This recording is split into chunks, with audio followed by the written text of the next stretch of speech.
So ayan, good day! Nandito naman ulit tayo sa ating panibagong vlog. So sa vlog ngayon, meron tayong HP SmartTank 515. Ang problema niya is paper jam. Paper jam bakit? Dahil pag nag-send ako ng print dito, ganyan, nakaganyan siya. Hindi nakapasok yung papel doon sa passageway niya dahil mayroong nakabara. Tinisting ko yan ng isang basis dito. Nagprint ako ng isang print. Tapos ayan, hindi makapasok yung papel dahil mayroong nakabara. So ngayon, ating iti-check at tingnan sa loob. Let's go! Same procedure pa rin. Power off. Hugutin sa wall outlet. Ayan. Tapos, 4 na screw. Isa dito. 2. Pangatlo. Sa taas. Pang-4. Dito banda. Kaliwa. May tumatawag. Ayan. Ayan. Ngayon, since natanggalan natin 4 na screw, iangat natin. Kaganyan. And then, yung flex cable, dahan-dahanin natin hugutin. Ayan. Tapos, pwede na itong ma-separate natin. Okay? So ngayon yan, nandito na tayo. Tingnan natin sa loob kung meron. So, hindi natin makita, hindi natin maaninag kung anong nakabara. Basta dito banda, nandyan sa ilalim. Okay? So, nga pala, sa pagtanggal nito, basic na basic. Ayan. Dito lang, itong gear na to, ikutin nyo lang from there to here. Okay? Ng 2 beses. Isa, 2. Ayan, ayan. Okay, unlock na. So ngayon, since ayan din nandyan sa ilalim, tanggalin natin yung mainboard. Remove natin itong mga flex cable, peripherals, and then naka-screw. 2 screw lang, tanggalin natin isa. At ito, pang 2. Once matanggal natin, ay pwede na itong sugutin. Ayan. Uy. Ito, tanggal po. Try lang natin. Okay. Tanggal na natin yung mainboard. Tabi. Then, yung PC carriage assembly. So, 3 screw. 1, 2, 3. Umpisa na natin.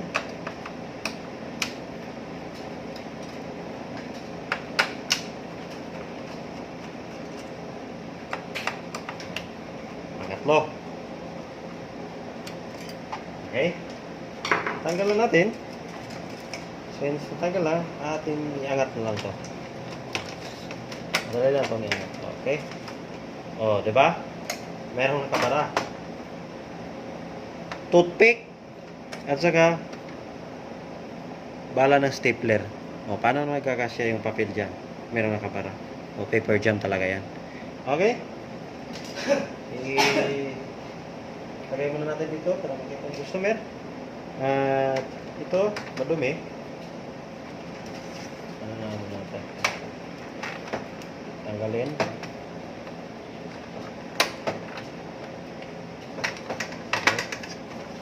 Yan.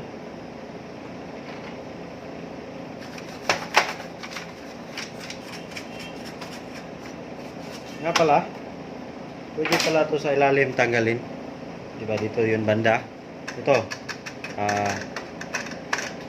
Naka-open naman to, diba?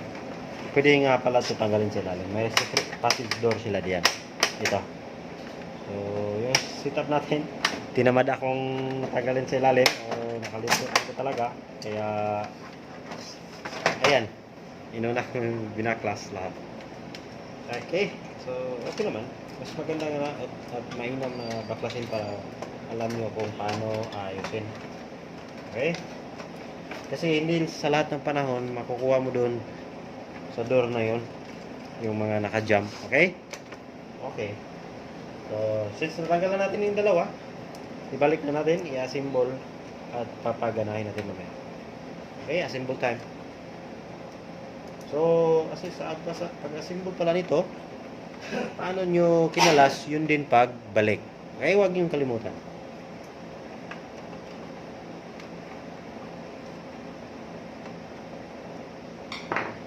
Ayan.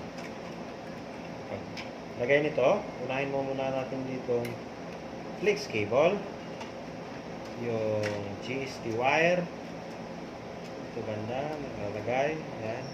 Bakit po inuuna to? Dahil wala Dahil mahirap itong ilagay dito banda once ano na siya eh. Ayan, mahirap na siya ilagay. Mahirapan ako. Kung hindi kayo nahihirapan, di gawin nyo na. Wala. Kasi more ways to kill a dog. Sabi yung ika nga. Okay, and then proceed natin sa paglagay ng screw. Dalawang screw. Mabilisan. Ayan. And then lagay ito mga clips dito. Ayan. Ayan. And then ito isa. Dalawa. At power supply. So okay na tayo dyan. Ibalik na natin itong top cover. Ayan, flex cable.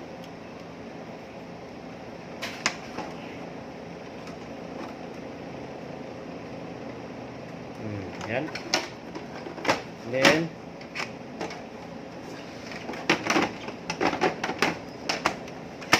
di ba? Okay na. So power up, tingnan natin kung gagana. Gagana ating trabaho para natin. Then ito flex ko. Ito ang dalawang sanhi ng pagka-paper jam. Dahil dyan, si customer ay nahihirapan. Ay, na-remove na natin. Tanggal na dyan. And then, antayin lang natin matapos siyang mag-start up, initialize, and then magpe-print tayo ng isang service page para makita natin yung reports niya, kung anong sitwasyon, kung anong situation ng papel niya o kaya yung reports nito. Okay? Kuha muna ako ng papel. So, meron na tayong papel. Lagay natin dyan. Okay? Diba? Gets na? Off muna natin itong wifi.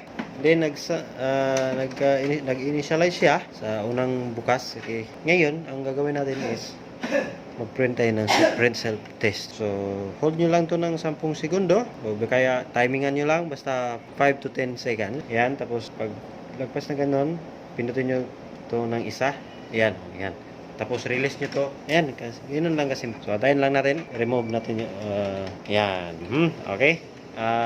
Tayo natin mag-print siya. Kung kakainan niya yung papel, adi mas maganda kapag bigay tayo na date sa bigay natin maaga. Matagal yan mag-print si unang print niya sa bukas. Pag bukas mo, ganyan talaga yan. Pero kung makapag-print na, dire-diretso na yan. Okay, ayan.